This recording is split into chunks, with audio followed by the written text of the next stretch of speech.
A country in crisis, people fleeing their capital city in fear of their lives, a president clinging on to power despite the constitution, clearly stating that he can't run for a third term in office. You're probably thinking this is about Ukraine. But no, it's about the Ivory Coast.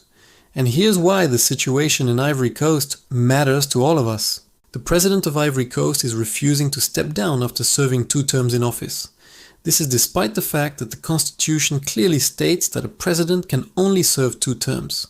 But he wants to be like Paul Biya of Cameroon, who has been president for 40 years, or like Teodoro Obiang Nguema Mbasogo of Equatorial Guinea, who has been president for 43 years. He wants to become president for life, and the people of Ivory Coast are not having it.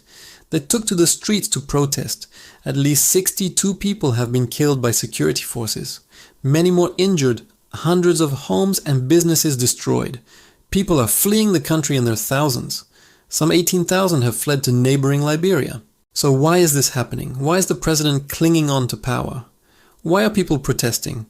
Why is there so much instability? A lot of it has to do with the way this country was built. When European powers carved up Africa, they didn't bother about ethnic or religious boundaries. They just drew lines on a map and said this is how it's going to be.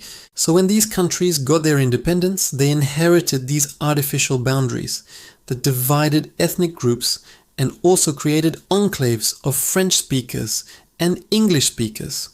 In countries like Cameroon, the English-speaking minority feels sidelined by the French-speaking majority.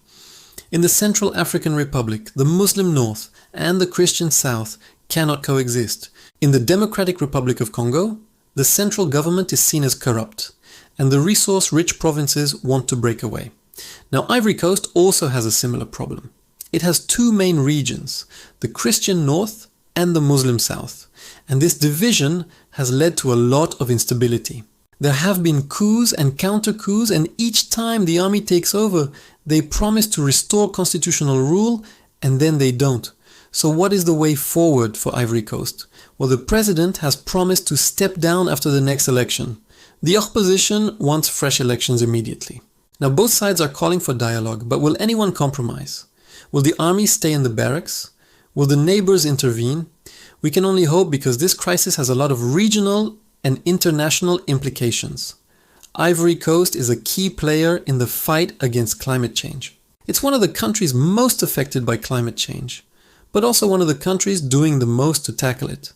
It's home to the world's largest man-made forest, the home of Africa's largest zoo, and home to some 22 million people. So the crisis in Ivory Coast is not just about a president's unchecked ambition or the failings of a state. It's also about the future of a nation and the hopes and dreams of millions of people.